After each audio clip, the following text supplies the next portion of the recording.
ప్రతి సంవత్సరం ఎంతో ఘనంగా జరిగే సింహాచల గిరి ప్రదక్షిణ ఈ సంవత్సరం జూలై 28వ తారీఖున జరగబోతుంది. అసలు గిరి ప్రదక్షిణ అంటే ఏంటి, ఎందుకు చేస్తారు? శ్రీ వరహ లక్ష్మీ నరసింహస్వామి వారు స్వయంగా వెలిచిన కొండ చుట్టూ భక్తులందరూ కాలినడకన 32 కిలోమీటర్ల ప్రదక్షిణ చేసుకుంటారు. పూర్వం కాలంలో సంతానం లేని వారు గిరి చుట్టూ తిరిగితే సంతానం కలుగుతుందని భావించేవారు. అలా మొదలైన గిరి ప్రదక్షిణ ఇప్పుడు లక్షలాది మంది భక్తుల్లో నమ్మకం కల్పించింది.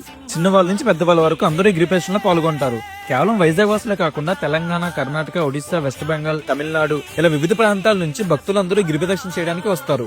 ఈ సింహగిరి చుట్టూ ఒకసారి తిరిగితే భూ ప్రదక్షిణతో సమానం అంటూ పెద్దలు అంటూ ఉంటారు. విచిత్రం ఏంటంటే వైజాగ్ లో సంవత్సరం మొత్తం వర్షాలు లేకపోయినా ఒక్కరోజు మాత్రం వర్షం పడుతుంది. అదే రోజున పూలరథంలో స్వామివారిని అలంకరించి గిరి చుట్టూ ఊరేగిస్తారు. ఆ రథం కూడా భక్తులతో పాటు గిరి ప్రదక్షిణ చేస్తుంది. ఈ గిరి ప్రదక్షిణ ఎక్కడి నుంచి స్టార్ట్ అవుతుంది? భక్తులందరూ తొలిపవలసిన కొబ్బరికాయ కొట్టి అక్కడి నుండి Adivaram, Hanumanthavaka, Visalakshi Nagar, Appughar, Seethammadhara, port stadium, Madhavadhara, NAD junction, Gopalapatnam, Prahladapuram మీదుగా తిరిగి తొలిపవంచం చేరుకొని అప్పుడు కొండ మీదకి ఎక్కి స్వామివారిని దర్శించుకుంటారు. మన దేశంలో అరుణాచల్ గిరి ప్రదక్షిణ తర్వాత అంత ప్రాముఖ్యత గల గిరి ప్రదక్షిణ ఏదైనా ఉందంటే అది మన సింహాచలం గిరి ప్రదక్షిణ అని చెప్పుకోవాలి. సో ఇప్పుడే useful information me friends and ఫ్యామిలీకి షేర్ చేయండి. And for more spiritual updates do follow hey Vizag.